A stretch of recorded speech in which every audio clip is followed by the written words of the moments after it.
if I get asked to speak to men, I'm going to have a 2-minute introduction that says, men, you matter. You matter. You're made in the image of God. And that does not mean women don't matter. That's the sad part of this culture that redefines marriage, says marriage doesn't matter, says men are not important.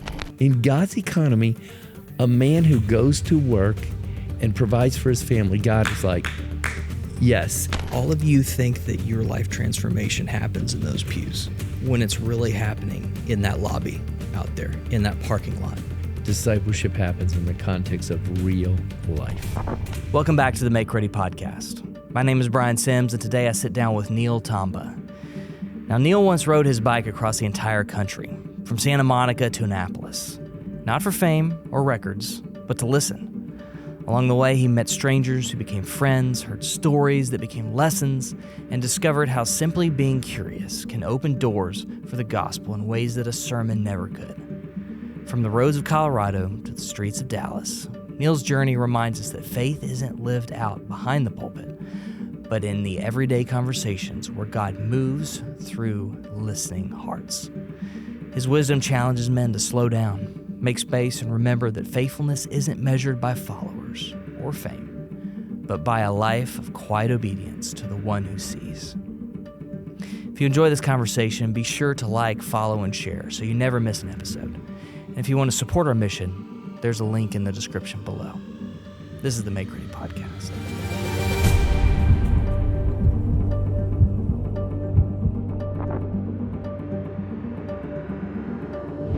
Neil Tomba.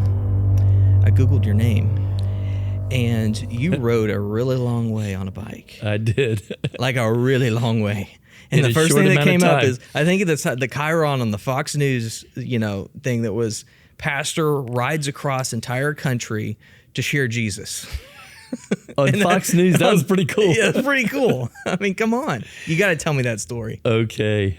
Well, we'll start there. Yeah. So, Brian, I would go to Colorado, do summer camps for our church, and in between camp, I would always go ride my bike somewhere in the middle of nowhere by myself. Sometimes my poor wife, I would say, hey, Vila, just drive our van up this mountain here.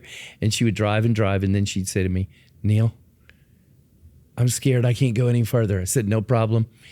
I'd get out. I'd get in the driver's seat. I'd turn the van around for her, and I'd get it pointed down the hill. And then I'd take off, and she'd look out the window and say, how are you going to get back? I said, don't worry, I'll get back. And I would hitchhike. I would figure out some kind of way. I'd always make it back to the camp. And usually I was a little late, and I'd come in kind of nervous. Vila, were you worried about me? No, I wasn't worried.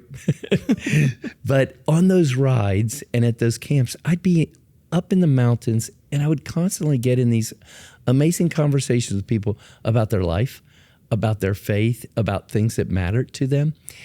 And one day, in between those summer camps, I'm riding in Maysville, Colorado, coming off the Continental Divide, and I see this little family. And I start thinking about their story. This was a conversation I didn't even have. And I thought, I'd like to know their story. And I had this idea. Someday I'm going to ride across the country, and I'm going to just get people's stories, document them. 18 years later, after bugging my wife about it for years, saying things to her like, Vila, I'll ride my bike across the country and you can follow in the car. And she'd just say to me, that sounds like a terrible idea, Neil. And finally, we did it with a team of folks. Started in Santa Monica, rode to Annapolis, Maryland, 100 miles a day, stopping and just having conversations with people about their faith, about their life. Just people you came across. Was there any method of like, okay, these are the kind of people we're going to talk to? Anybody. I would be riding along, Brian, and I'd say, oh, that dude over there is in just sitting in this chair. Let's stop. So he's just sitting there, and here. And I'd come up to him in my spandex. You know what a mammal is? Oh, absolutely. A middle-aged man in lycra. I'd stop and start talking to him. And what's fascinating, Brian? When people were convinced that we were serious about being curious, kind, and respectful, they would tell their stories. I can't tell you how many times somebody said to me, I don't have time to talk. 20 minutes into the conversation, do you have time for one more story? Because people don't ask. Because people don't ask, and when they do, they don't really want to hear. Can I tell you one? We're out in the middle of the desert. We took a wrong turn one day. Actually, my navigator, we took a wrong turn every morning, even though we had a Garmin with a map on it. I see this guy leaning over his car. I go up to him, can we have a conversation? He said, no, I don't have time, I'm working on my headlight, but you can use the shade tree over there. And I said to my buddy, he said, did the guy say no? I said, yeah. He goes, I said to him, I don't think this is the end of this. The guy comes walking over with his cell phone. He was Native American. He starts showing me pictures of over here, my grandfather had a hotel. Here we had our family house. Lots of stuff happened. Keep it short. At the end, he brings me out a piece of pottery, handmade, his tribe. I'm like, Jeffrey, what's going on? Why are you giving us this? Because you listened to my story. My wife stopped in a shop near there just to see what something like this was valued. Almost the exact thing we had was on sale for $1,600. Because you listened. That was it. We listened. Nothing more. Do you think men today, there's a lot of, especially here in Dallas, we have a trouble with margin. We fill our time with so much stuff. Oh, you're making me feel guilty. I mean, I'm the worst. I'm the worst at this. And we very rarely have the time to have conversations like that. And just leave the margin for, I don't know what God's going to do today. But you know what? I don't have to plan it necessarily. I just need to be faithful where God puts me today. Brian, this guy has told this story at our church, so I feel okay about sharing it. He moved his family here from Atlanta. Worldwide business. Really the premier one of its kind in the country. My wife and his wife had been praying with this moms in prayer group for quite a time before I ever met the guy. We go to dinner one night. We decide we're going to go ride bikes. We're riding bikes around White Rock Lake. We hadn't ridden together 5 times.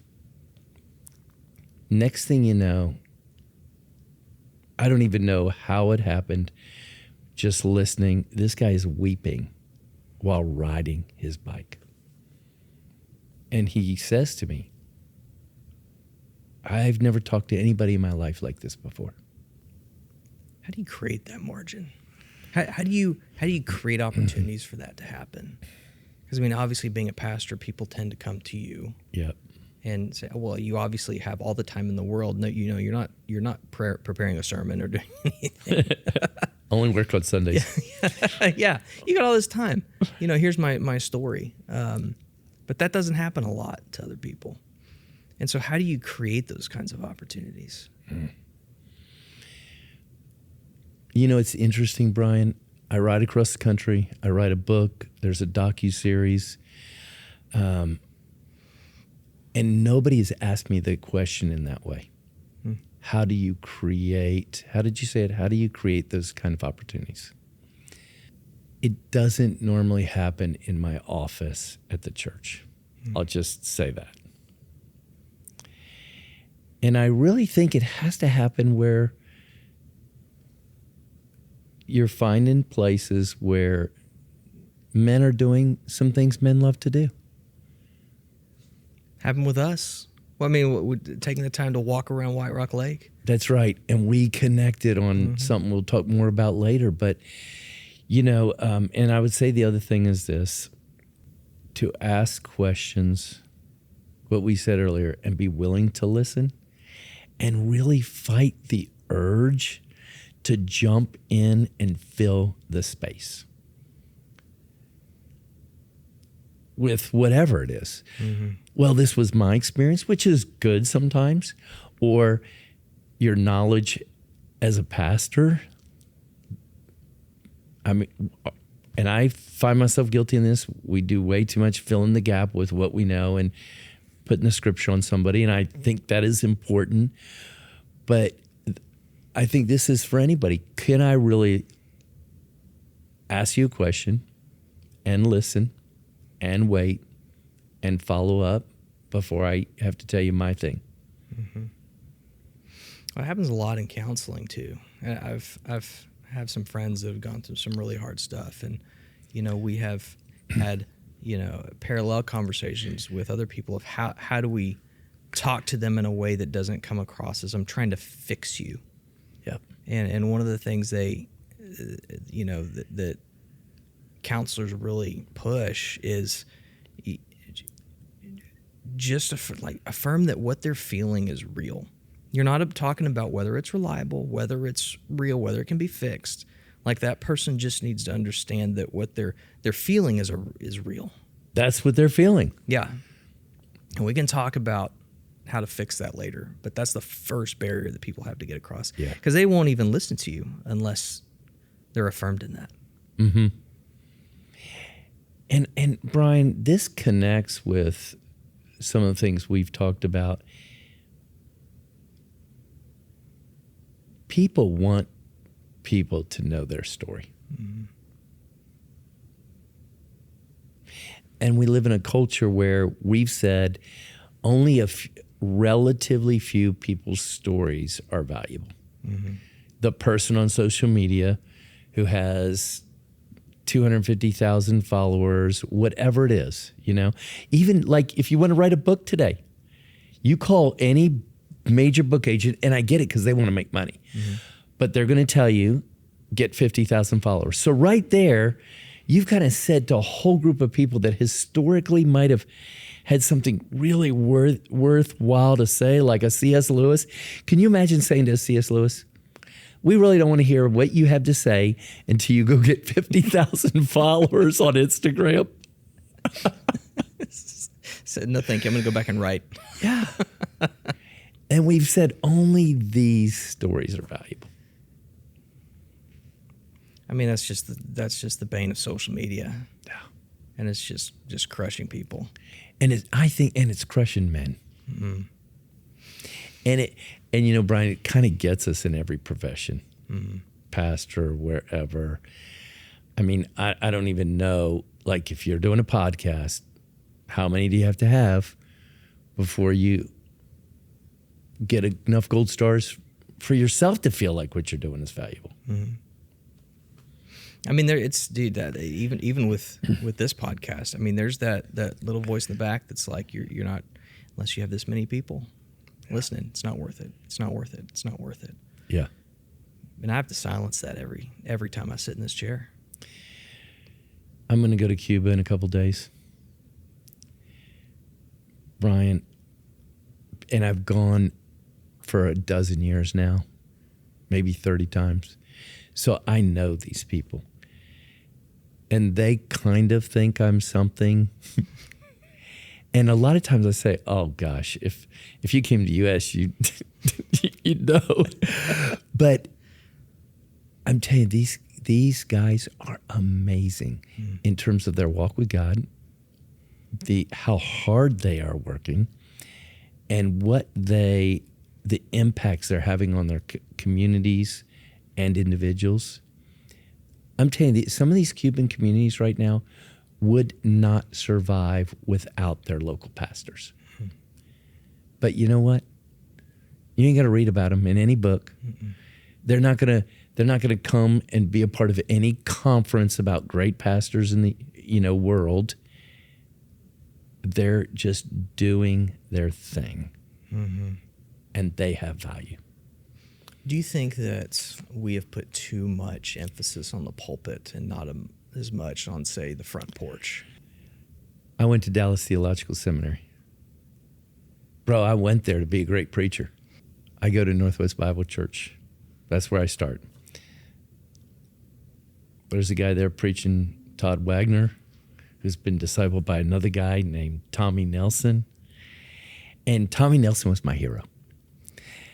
I knew Tommy Nelson before he was famous. Me and another guy actually convinced Tommy Nelson to come to the middle of Mexico with us, Cuernavaca, Mexico, where we were dragging 100 college students from LSU down there. I mean, crazy times. And Tommy comes and speaks. And of course, I think that's who I'm going to be like. I'm nothing like Tommy Nelson. Tommy Nelson, yeah. Brian, I remember a specific day I came home from preaching at Northwest, laid down in my bed, and I was depressed. And here's the thought that came to my mind. I'm never going to be like Tommy Nelson. Duh. Like I'm a genius. It took me how long to figure that out? So I go get invited to speak at Dallas Seminary. And I tell this story. Later, it gets back to me that several of the students who heard me say, I'll never be Tommy Nelson, they were angry. At you? Yes, for saying that. And they said, who is he to say he could never be Tommy Nelson? You know what they were struggling with? They wanted to be Tommy Nelson. They wanted to be Tommy Nelson. Mm-hmm. The same thing I was struggling with, so I'm not judging them. And they're like, if you can't be Tommy Nelson, then I can't be Tommy Nelson. Because not only did we make the pulpit, and Brian, this is where I would expand it from just the pulpit. Again, numbers of fans and followers in our pulpit. Mm-hmm. So it's not enough to have 100 people. Mm-hmm. It's not enough to have 500.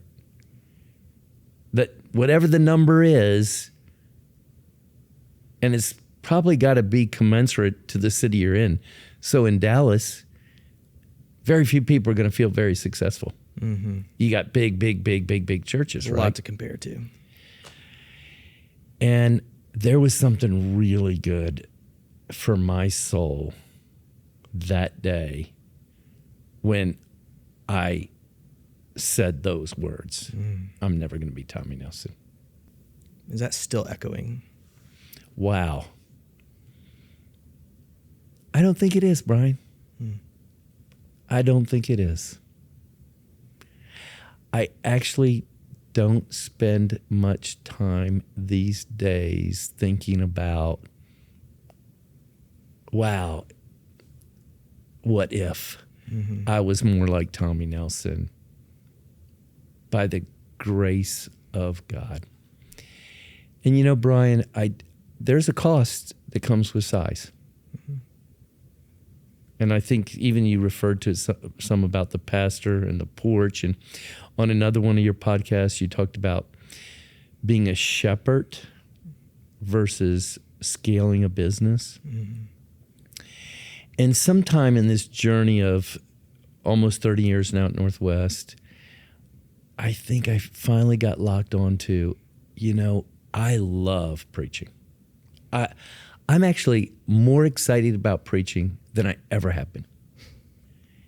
And I realize my fundamental call is I'm a shepherd.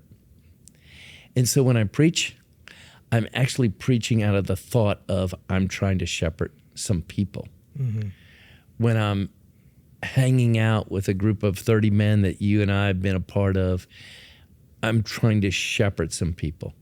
And when I'm last walk around the lake, a guy and a gal he's dating, and they want to talk about getting married, we walked around White Rock Lake, and I'm thinking, how do I shepherd these people? And for me, that has been freeing. How much of shepherding is telling and how much of it is listening? Wow. I mean, there's no really number to it. I imagine it's both in full parts. Brian, why I liked when you said that thing about shepherding versus scaling. Number one leadership image in the Bible is shepherding. right? It's not a CEO. And when you think about, it talks about Jesus came in time, space, dimension, history. At the right time, Jesus came. Well, at the right time, God chose to reveal himself in the whole Word of God. In the whole Word of God, that particular time in history, God said, it's going to be through shepherd leadership. And a shepherd knew their sheep. So here's what came to my mind when you said how much is listening and how much is telling. I think for me, at least 70% has to be listening. Probably more if I'm going to know the sheep to what God has to say. The best thing that happened to me when I was riding across the country was I felt like I really got pushed on this idea of listening. And I remember learning to tell myself, hey, before you jump in here with anything, before you jump in here with any spiritual thoughts, anything you want to do to try to connect them with Jesus, hold off. Ask one more question. Hold off as long as you can. And I'm so thankful for how many times I've got to encourage a guy or talk with somebody who doesn't even care about Jesus, about spiritual things, from holding off and being able to find something that really connects. I love that because there's so much of a temptation to just walk around with a soapbox, set it up, and just share the gospel, and say a direct like this, believe in Jesus.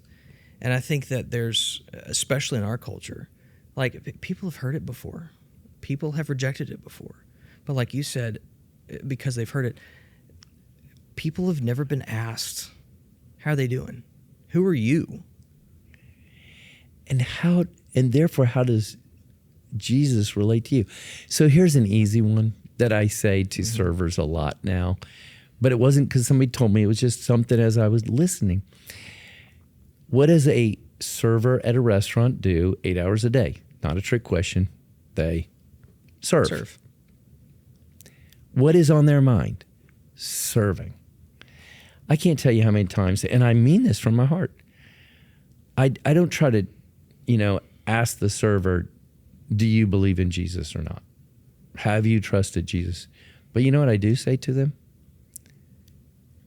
I find some way that they've been a really good servant. I acknowledge that. And then sometimes I say this. I don't know if you've ever read the stories of Jesus, but the number one thing Jesus said he came to do was to serve.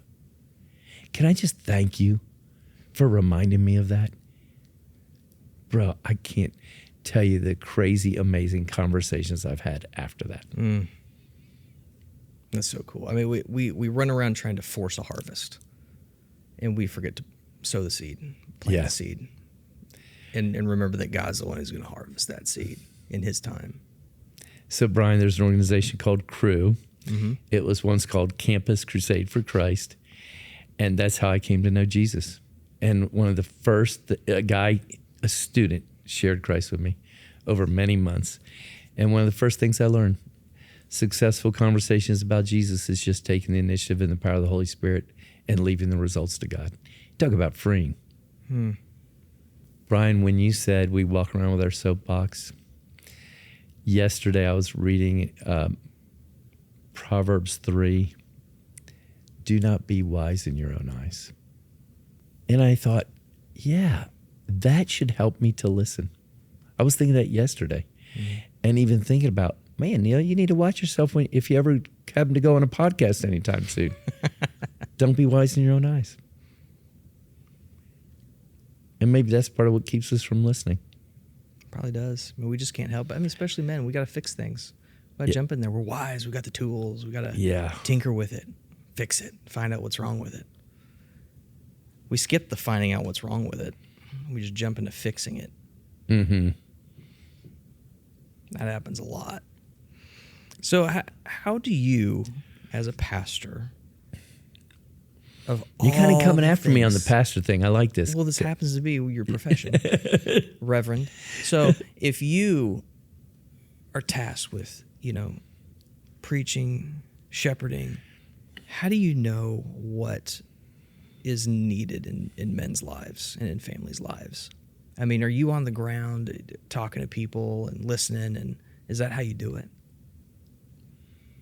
Yeah, and I like that image of being on the ground because I like to ride bikes, I like to run, I like to walk and hike and stuff, and I think that's a great idea of on the ground. Today I said, I think I need to take this person on a trip. It's a person who's helping with trips and planning trips for people, but they haven't been. And I think I ought to take them because it might help them in how they're helping. And so I do. And you know what, Brian? I enjoy being on the ground. I think that's kind of important. I enjoy it. Well, you have that personality too. Like you can talk to anybody. I'm curious. And Brian, part of it is just being curious. Years ago, I was at DFW waiting for a flight, and I don't know this is a long time ago, okay? I was outside in a grassy area waiting for a flight. At DFW, this must have been a long time ago. 30 years ago. Okay. And there was this really old couple there. You got to watch when you're my age and you start saying really old because they might have been around your age. But they were probably 90 at the time. So this is 30 years ago. And I just asked them this. I was just so curious. Tell me something amazing you've seen in your life. And the lady speaks up and says, well, one time I told my mom, I'm going out to this field.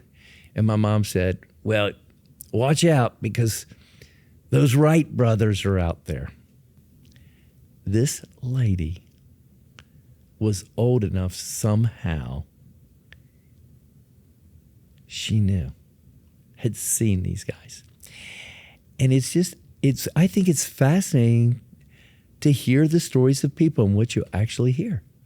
Oh, when I was, about 5 years ago, my wife's grandfather was 95.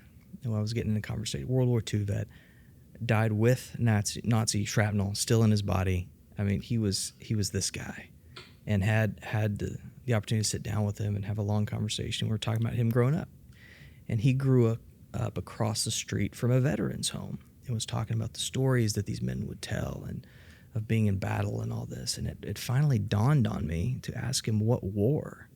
He said, oh, the Civil War. Those were the guys in the veterans home across the street that were in their 80s, 90s, telling stories, growing up. And the people they were around growing up were in the Revolutionary War. Man. And the stories they have to tell. Well, and that nothing is new under the sun. And in this world right now, like they're hearing their stories don't matter, right? Because unless, again, Brian, I was Valentine's Day dinner, my wife and me with two other couples about our age. And one of the guys says, we're having a conversation about our life, how we thought it's gone, all of this. One of the guys says, I thought we'd be famous by now. And everybody said, yes, I thought I'd be famous by now too. And these two couples, amazing in terms of the life they've lived of faithfulness, godliness, raising a family, loving people in their church, but somehow they felt less than. And so in my time, when I grew up and came to know Christ through Crew, Bill Bright was the founder. He was an amazing man. But there was one thing we would say a lot is that we're going to change the world. That was almost our equivalent to get your name out there on Instagram Day. And there's something good about that, but there was also something that the thought that I could change the world was a little misguided, and there was a little too much of I in that change the world part. And there just seems to be something in all of us that there is this drive to make a dent in the universe, as Steve Jobs said, and thinking that we can. And you know, Brian, one of my favorite Bible words in the book of Philippians, when Paul says, do nothing from selfishness or empty conceit, the word empty conceit is kenodoxia. Doxia is glory. Keno means empty. Do nothing from selfish ambition, which basically means hyper fighting. Isn't that interesting in our culture right now? Hyper fighting. There's something in you wants to fight for this glory hunger you have. You want to be known for the thing. Yes. And so then you pile on it the steroid of whatever the thing is. We're going to change the world, or social media, fans and followers. That glory hunger is just unbearable. It never feels like enough, right? Mm-hmm. It never will be enough. And it never will be enough. It never will be enough. I mean, we're never going to accomplish those things. And especially, man, today's times. Whew. I mean, the people that are paraded in front of us, and you know, be like these men, and this is what the enemy does. He steals lumber from our lumber yard, you know, and builds a lie out of it. And like chase these good things, and then we get tripped up in how we chase them. Yeah. And you know, Brian, this little group of 30 you and I have just visited with sometimes. One of my heart for them is, then you put us all, Neil Tomba included, in a city like Dallas. Mm-hmm. A lot of beautiful people, a lot of powerful people, a lot of wealthy people. And I want to say clearly, that is not wrong to be a beautiful person. It is not wrong to be a powerful person. It is not wrong to be a wealthy person. But you put those things in a system where people are walking around with this glory hunger. And man, everybody's like the people, Brian, you're comparing yourself to, or I'm comparing myself to, or your average guy who is faithfully going to work, providing for his family, caring for his family. It's just a recipe to feel, honestly, like a failure, and I don't matter, and somehow I'm not doing enough. And that's where I hurt for men. How do we change that? Can I come back to that? Here's something that just hit me. And then you just put that on top of a culture that says men don't matter. And Brian, you've heard me say this. If I get asked to speak to men, I don't care what I get to speak on, I'm going to have a 2-minute introduction that says, men, you matter.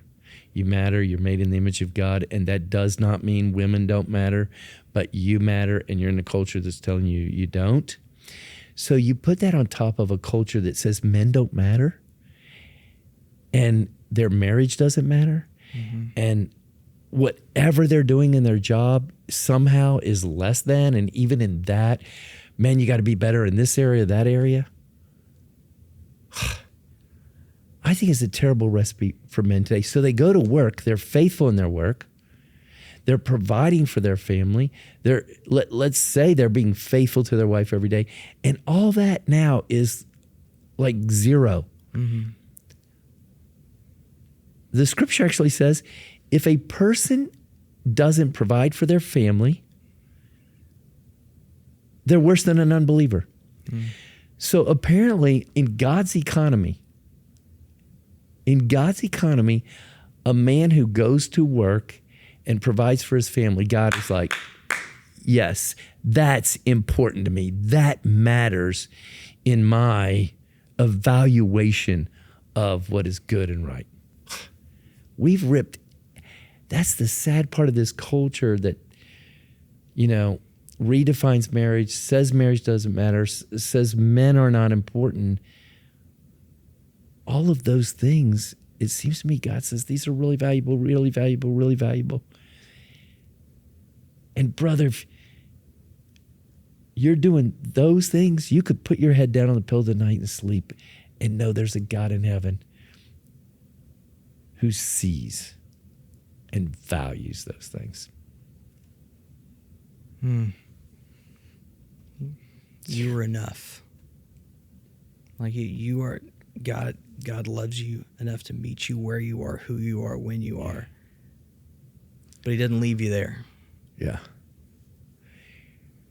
Brian, when I'm remembering this, where were Real and I? Mount Magazine State Park in Arkansas.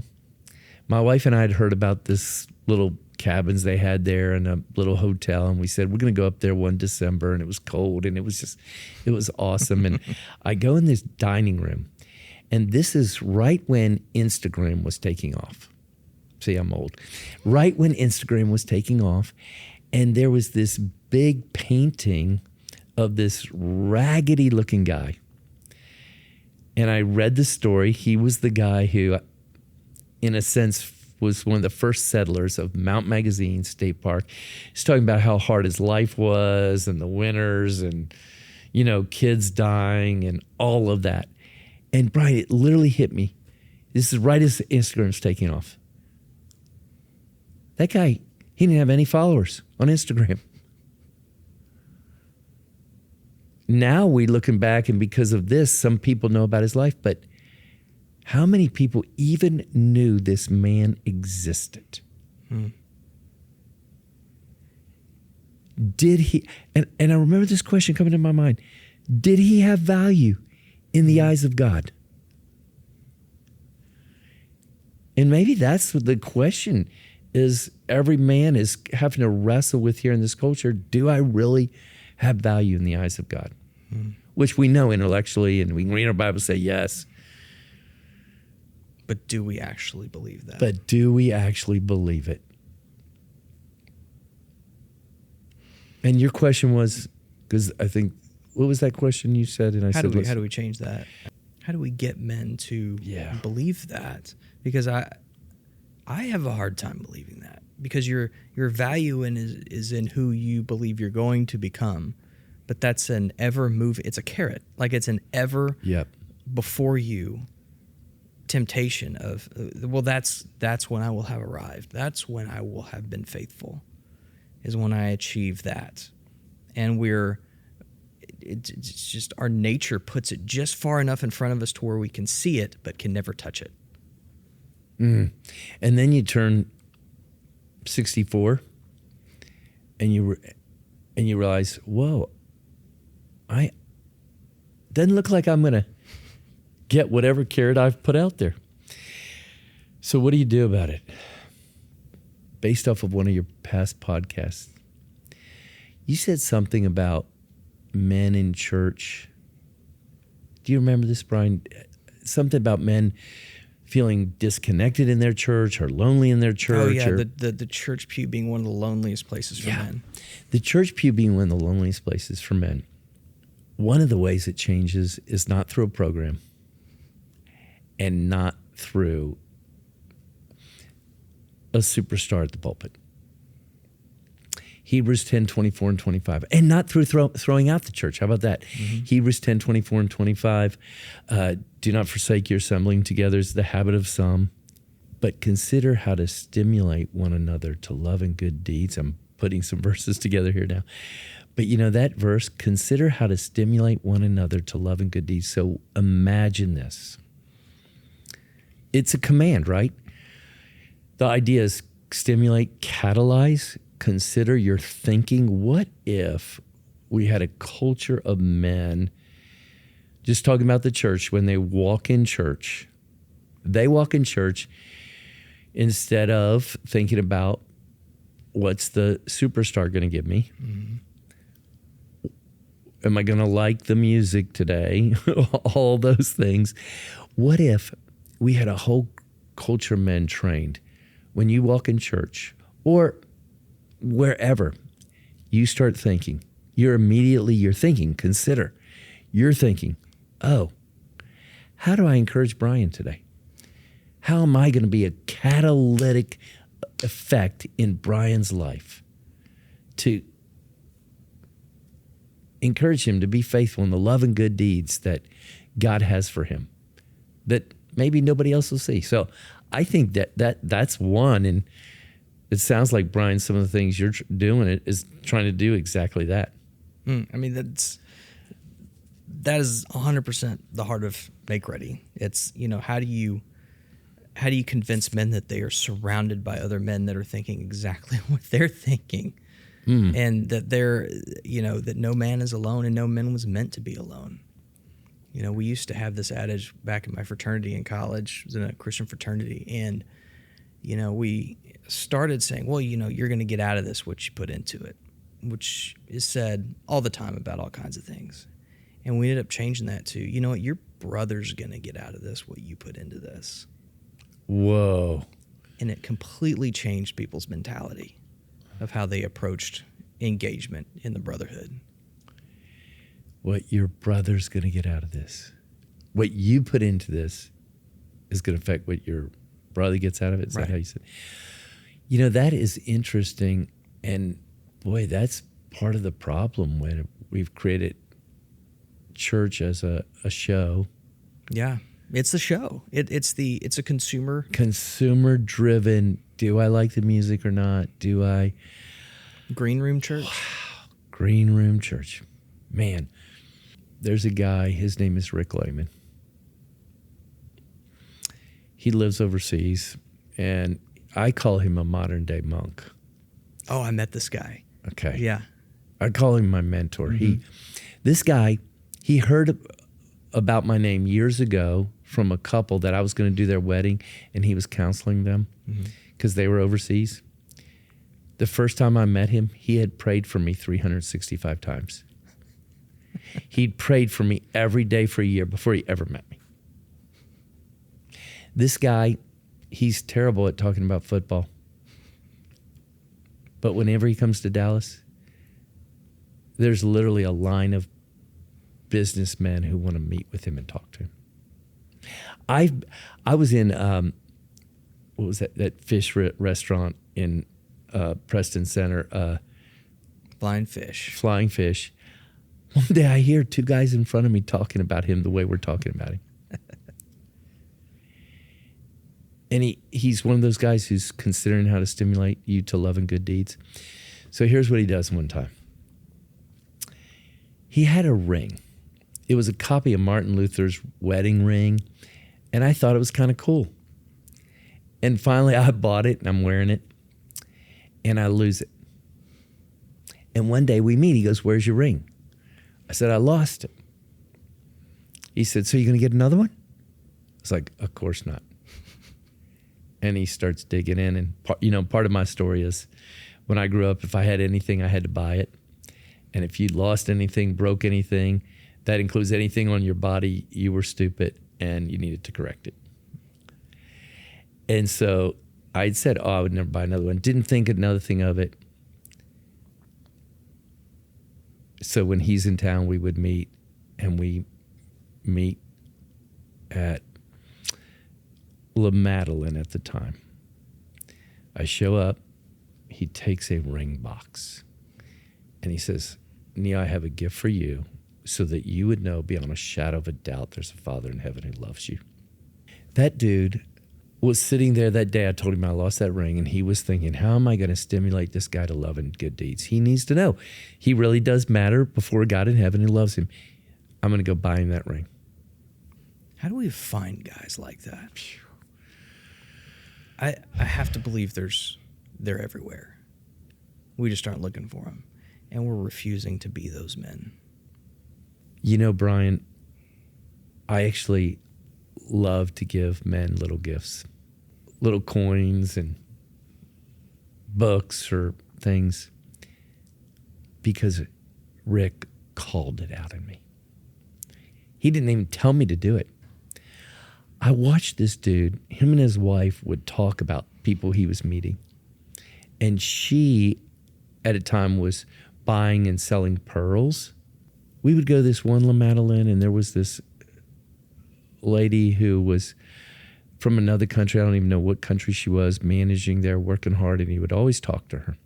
One day he shows up and he says, my wife and I got you these. And he gave her these pearls.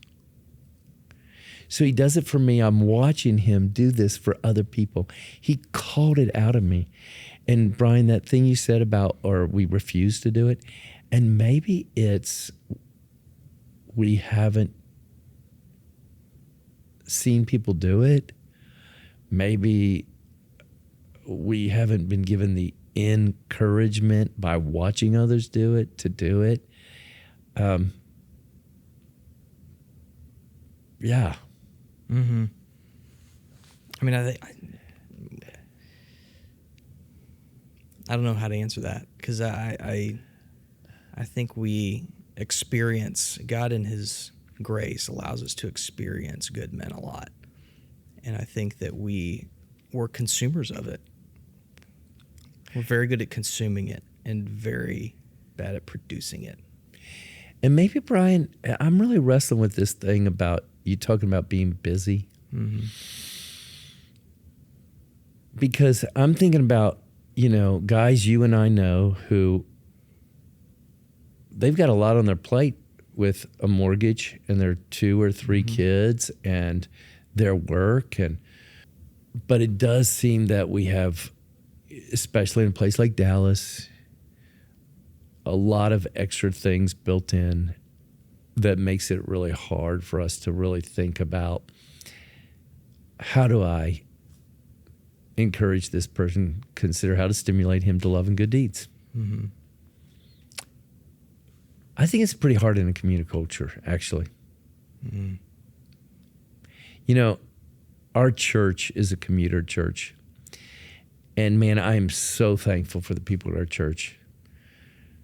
But man, it is hard to experience what you and I are talking about in a context where some guy is driving an hour to get to church. You're not bumping into people. You're not bumping into people. Mm-hmm. And frankly, Brian, that's why I've said to my assistant who helps me, thank goodness, with my schedule, I've said, hey, if I can meet them at White Rock Lake, if I can meet them somewhere off campus that may be in between or closer to where they're going to be, help me do it. Mm-hmm. Because there's something about that bumping. It feels like bumping into each other, right? I can't remember who said it, but they said it so well. You don't find discipleship. You put yourself in the way of it. You put yourself in positions and in places where men are. Yeah. And I like that for both sides, the person who maybe thinks they're discipling and the person who thinks they need discipled. We're putting ourselves in the way of it. Because, it's the natural state of man. It's the way we're designed to be, to live together in community and to bump into each other. Yes. That's what we're made to do. Brian, when I was in my 20s on staff with Crew, bro, it's crazy how little money my wife and I were living off of. And we lived in Baton Rouge at the time, where people lived a lot closer to us. But as the sheer result of not having enough money, I bought this house that was a disaster. I rewired the whole house. The kitchen walls were made of plywood. I redid the whole kitchen. I redid both bathrooms, and I built a 370 square foot addition. I didn't know you were so handy. Don't tell my wife. I try to get her to forget that now. But out of necessity, I'd call my buddies. I'd say, today we're putting up the walls. And we literally had an old-fashioned barn raising kind of thing. Mm-hmm. And guys still talk about that. And I bought them pizza. Mm-hmm. But we were developing real relationships where it felt like we did something together. And it's not about the thing you're doing. That's right. Right? It's about the guys who are doing it together. That's right. Like, be the truck guy that has a truck and is available. Everybody calls, oh, you got a truck? Oh, can you come help me do this? Instead of thinking, I don't want to ever have a truck again. Mm-hmm. Like, just show up. Just put yourself in the way. Yeah, what if you discipleship. thought your calling was, I'm going to be the truck guy because I'm going to drive around that truck and I'm going to be thinking how I'm going to stimulate my brothers to love and good deeds. Mm-hmm. I love that. Whoa. Mm-hmm. Be the truck guy. Dude. Because I'm always looking for a truck guy. So, Yes. it's good to have truck guys. Wow. So it's not about the thing. It could be riding around White Rock Lake, walking around White Rock Lake, working on somebody's house together. Mm-hmm. I'm going to work on a deck on the back of my house, and somehow I just got talking to a guy at our church who we've known each other for a really long time. We had lunch, probably the first time we've ever had lunch. And he was talking about some stuff he did at his house. I said, yeah, I'm going to do this at my house. I said, I'm thinking about just doing it on my own. He shows up at my house 2 days later. Hey, let's talk about this. Hey, let's... And then he brings his son. He says, I've done this, and I do this kind of stuff. What if we... And next thing you know, we're talking about some very real things in life. Mm-hmm. And even my hesitancy to accept his offer as a pastor. And we had a very deep conversation. And then he started sharing why he does this, why essentially he wants to be the truck guy. Mm-hmm. And how God had blessed him through some men in his life at a time. I mean, it's the same thing with the pulpit stuff. Like, there was a pastor that I was listening to. I was sitting there, and it was fascinating. He just looks at everybody. He goes, all of you think that your life transformation happens in those pews when it's really happening in that lobby out there, in that parking lot. More happens for your spiritual growth and your spiritual formation in those conversations than is ever going to happen just listening to me say things. Absolutely. And it doesn't mean you shouldn't have that preaching, right? Not at all. But let's be clear. Discipleship happens in the context of real life. And the argument you had with your wife, and as you and your buddies are encouraging one another, what does it look like now to love my wife as Christ loved the church? Oh yeah, I heard it preached on. But that's where discipleship is happening. Mm-hmm. Early on when I was pastor at Northwest, somebody said, Neil, we need a discipleship program here. And I tried to listen, be curious, understand what they were talking about. And when it came down to it, here's what they said. Years ago, we had a notebook that was about 3 inches thick. I don't even remember the name of the program. Doesn't matter. And we got through all this information. And that's what they were wanting. Mm-hmm. Give us a program where we can fill out a notebook and we will feel successful. Mm. And Brian, now, confession time, why I did not buy it or jump in and say, yeah, let's do this. When I was a pretty new believer, maybe 5 years in, maybe I just had started with Crew. I was also doing some work with businessmen in our community. And there was this old Cajun dude, Keith Mayu. He came to Christ with me. It's a good Cajun name. It is, Mayu. He comes to Christ with me, and I decide I'm going to disciple him. I got a Navigator's Businessman's 2.7 version, something like this, and it's the notebook. We get together one time. Keith, how you doing in your notebook? And he's struggling a little bit. I'm like getting him to fill in blanks. We're going through the notebook. I'm not asking him anything about his life, nothing. Second time, we go through this again, and I'm kind of cracking the whip on him getting through the notebook. The third time, he takes the notebook. About 5 minutes into our session, he shoves it at me almost violently. I don't want to do this anymore. Thank God for Keith Mayu. He saved some people from Neil Tomba. I'd be running around today. I'd be here with a notebook to show you. Hey, Brian, you got to do this notebook, and let's get everybody out here to do the notebook. Golly. And I have no problem with notebooks as long No as problem. it's a catalyst and it's a starting block. Yeah. But this is Neil, I was making it the thing. And he knew it better than I did. He knew it in a way that I did not even understand. He discipled you. He discipled me. Ouch. Yeah. He stimulated me to love and good deeds right there. So what else is on Neil Tomba's heart? Well, Brian, let's talk about this since you dug up the pastor stuff. Let's talk about pastors. For me, I see myself as, in terms of being a pastor of a big church, I see myself as coming to the place where I'll be making a transition sometime, you know? And I really care about what's going to happen to pastors in this culture. You know, during COVID, the second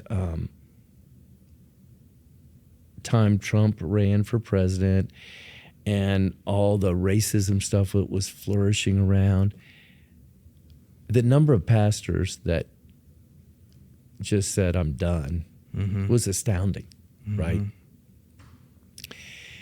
And even in these political times of, you know, whatever people once said and social media driving it, I really fear, are we going to have another round of guys who just say, this is too much. It's not worth it. Not worth it. This isn't what I signed up for. And, you know, Brian, I think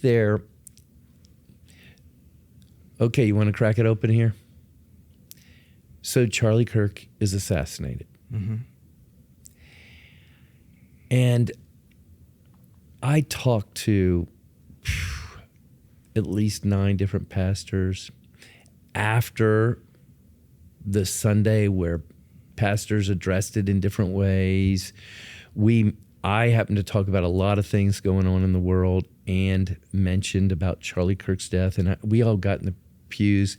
And I again reminded people, what are we saying when we say Lord's Prayer? We prayed that. And I ended up talking to about 9 different pastors after that. And these are all guys, I'm going to put them in a certain stream of probably more conservative socially, more conservative theologically than most. And their calling, they felt like, was, I'm here to preach Jesus. And not that it would be wrong, but I'm trying to stay out of too much political commentary. And I had one guy even say to me, same verse that I had taken on when I was early in the ministry, Paul saying, I determined to know nothing among you except Jesus Christ and him crucified. And pastors just telling me, I'm so discouraged because of the attacks of what I did say or didn't say. Either way. And I wonder, like, what have we done to pastors? What, you know, so you take any issue. There's a person who on Instagram deals with about 5 issues, has a certain demeanor, decor that they could be very effective at. And then you have a pastor who, Jesus came in grace and truth, and everything he did was, both those were together. And I just try to teach 2 books of the Bible. So you're just trying to cover the scripture, and we take on every issue as it comes in the scripture. So you have that, but I'm not creating 2-3 minute, highly curated sound bites. And I'm not even trying to be in that space. I know their pastors are, and their pastors are good at it. I'm not. But let's throw that question out. What are we doing to pastors? What are we expecting of pastors? And then you have to say, and how are pastors joining in the game? I think it's interesting. I think we've put pastors we've elevated them to a position I don't think they were ever meant to be. And a lot of that has been, hey, we have exported our responsibility, especially as men individually, to our pastor. And so we are expecting them to speak on things that maybe we should speak on, or to solve the problems that we should be solving. I think also in another way, I think we can't forget that pastors are just men. You know, they're called to be shepherds, but they're not going to do it perfectly. And they're not going to do it well exactly the way you think it should be done well.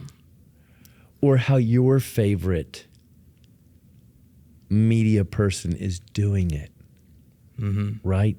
Well, God's called that media person or that person for that reason to do that thing. That's and right. So, and we have, and you know that's been. It's the I'm never going to be Charlie Tommy Kirk. Nelson. Yeah, you're never going to be Tommy Nelson. Sorry, and you said, and I'm never going to be Charlie Kirk. Right. Like God gave him gifts in ways that I don't have, and guess what? God's given me gifts that he didn't have. God's given you gifts that Tommy Nelson does not have. And so he's not calling you to be faithful with Tommy's gifts. He's calling you to be faithful with your gifts. And every pastor is going to be different. Now, that doesn't take away the responsibility of being a shepherd, and that, you know, your sheep sense the presence of wolves and are afraid and are looking to their shepherd going, what do we do? But that response is going to be different depending on the gifts and calling of each man. You know, Brian, I was going to say, yeah, there's a different thing for pastors now. Like, we expect our pastor to be whoever our favorite social media star is. Even in Africa, I've heard of pastors, because our church has a lot of missions work around the world, pastors who have said, yeah, my congregation comes up to me and says, man, I was listening to Tony Evans. This is a true story. And the pastor's under this, I got to be like Tony Evans, because of it's out there everywhere. And I was going to say it's different today, but it's not. You know, when I was senior pastor, and one guy in particular who didn't like my preaching, it wasn't just one guy, but this was the one guy I wanted to say to me. He literally came up to me one day and he said, he was trying to help me, kind of give me some direction of how I could get better. He literally said to me, Neil, have you ever listened to Charles Stanley? And he kind of went on to say, I needed to try to be like Charles Stanley. So there's something in this that once, and it's not just social media, it's the internet, but once we got exposed and live in this constant exposure of everybody under the sun, we all find our person, and then we try to make our pastor that person. Yeah. Or expect that our pastor would be that person. Yeah. That's and that doesn't just make me sad for the pastor. It makes me sad for everybody, right? Yeah. Because then all of us feel discontent. Well, a lot of these, especially these social things that do need commentary, they do need the truth. do. They do need to have light shed on them in a very acute way. And God has made people that can do that. But you look at the average pastor, I mean, they're juggling. How many balls are pastors juggling at one time? And these big cultural events come in, like somebody tosses them a boulder as they're juggling these balls. And I mean, and God has given a lot of those men the ability to catch those boulders. But that's not everybody. Brian, this was, I don't know how long ago now, at least 5 years ago now. I met with a group of pastors, relatively large churches in the DFW area. There were 7 of us, and there was no agenda. And the guy who was kind of moderating said, "What do y'all want to talk about?" First thing that was said, and took a lot of the time, was, which cultural events do you decide to talk about? That was 5 to 7 years ago. What thing in the newspaper do you address or don't address, and how do you decide? It's helpful to just be teaching through Scripture. Yes. Brian, I say this jokingly, but part of it's not jokingly. And you got to understand, I went to Louisiana State University. So I just say, I'm not. I haven't basked in that glow yet, but it's coming. I really say I am not smart enough to figure out which one to talk about, latest current event, how much to talk about it. And I want you to know, I feel like there are guys who I watch and I'm amazed at what they say. Mm-hmm. And I want to just And you point at steal that it. and go like that. Yeah, like, that. Just listen to this guy. Yeah. And so you come to Northwest. We've been grinding through Luke. When I get back the next Sunday, Luke 18. Let's read it. Let's talk about what this is talking about. What do you think is the faithful way to address? And Charlie Kirk's an example. Just big world events that affect people in a pretty significant way. Yeah. What do you think is the faithful way to address that as a pastor? And I'm not saying a political statement, but just how do you deal with the pain that your congregation is feeling? And you know what, Brian? I want to say, I think there's room even for you and I to disagree here, for you to push me here, and more than that, room for me to grow and understand. I think, and this is the problem with everything is broadcasted, right? Mm-hmm. When we started broadcasting services, what we did was this. We said, necessary family conversations, stuff that you would only talk about with your wife and kids. This is our family conversation. Yeah. This is the dinner table. We're putting it out to the whole world. That is a problem. Mm-hmm. So you have that I just want to put out there, and we'll see if I can get back to it. But I think this comes back to being a shepherd, right? Mm-hmm. Which means Charlie Kirk is going to affect every congregation differently. Mm-hmm. And part of a shepherd's job is, I do say to the sheep, we're going in this direction, even if you're afraid, even if you don't like it, even if you think we should go in a different direction. Mm. Now, let me say, we have a plurality of elders at Northwest. I'm never doing that on my own. And so I think the most faithful starting point is to say, I'm a shepherd of this body. What do I understand about this body? Mm-hmm. And what I understood about our body, and I was pretty accurate after I heard, is there's probably 5 to 10% who were really angry, riled over this, and wanted a place to mourn and grieve. Mm-hmm. And there was another at our church, 60% that would have agreed with 98% of everything Charlie Kirk said, who they didn't need that. Right. Didn't follow. It wasn't clear and present there. Yeah. Yeah. And frankly, then half of them didn't even know about him. Mm-hmm. So this is a hard thing, right? Shepherding sheep. You've got this 5 or 10% that, wow, it was right on the top of their mind. Mm-hmm. And then you got their friends, because their friends told me this, their friends who are coming from the same worldview who didn't even know about him. Mm-hmm. And then you got another 30% that are coming from another completely different worldview who said, I've literally heard these comments, yeah, if Neil had said something more, I would have walked out of the room. So how do you faithfully shepherd that? I think starting point is being aware, this is where these people are, and then saying, Lord, what does it look like for Neil Tomba when it all comes down to do my best today with what I have to direct and point people to Jesus? And I think you could say a lot about that and do it, and you could say a little. Mm-hmm. And still be faithful. And still be faithful. Mm-hmm.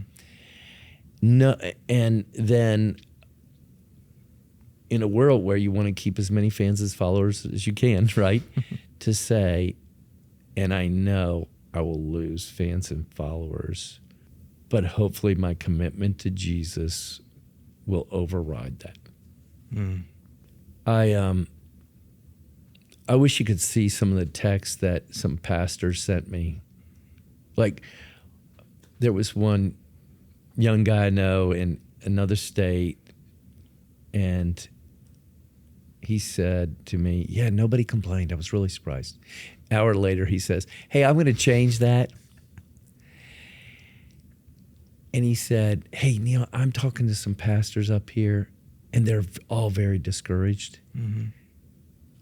What do you do when you're trying to say the right thing and keep people focused on Christ? The very question you asked me. Mm-hmm. And I will tell you, Brian, I couldn't talk to him for a couple of days because I was so in the thick of it. But he's a 40-year-old guy. I'm 64. Dude, I've only been having to deal with this kind of stuff at this level for maybe 5 or 10 years. His whole pastorate now, however long it's going to be, it's always going to be this. Wow. That's why I say, what are we doing to pastors? What are we thinking? And so some are going to feel forced to jump on a bandwagon somewhere. Mm-hmm. And then you will be able to gather those on that bandwagon, and it will feel the least amount of tension, maybe, for a time anyway. I think it's hard, and I just think it takes a lot of wisdom, just wisdom. Humility. You know, Brian, man, I hope too many of people who know me don't hear this podcast. Our 5 listeners will have opinions. Yeah. I think you have 7. No. Depends on if you listen. You know, Brian, one day after the whole Charlie Kirk thing hit, I was just spending time with the Lord. I was reading my Bible, praying. Mm-hmm. And being 64, these words came to my mind. I don't want to say God spoke these words to me, but these are the words that came to my mind. You know, Neil, here's your problem right now. Your pride. You want to be the pastor who, in his 64, 65, 66, whatever it is, you go out feeling like you're on top. And you don't feel like you're on top right now. And then I thought, and Jesus didn't exactly go out on top. And I will tell you, there was, you're right on about, it's going to require some incredible levels of humility to be able to say, man, I hear you and I hear your pain.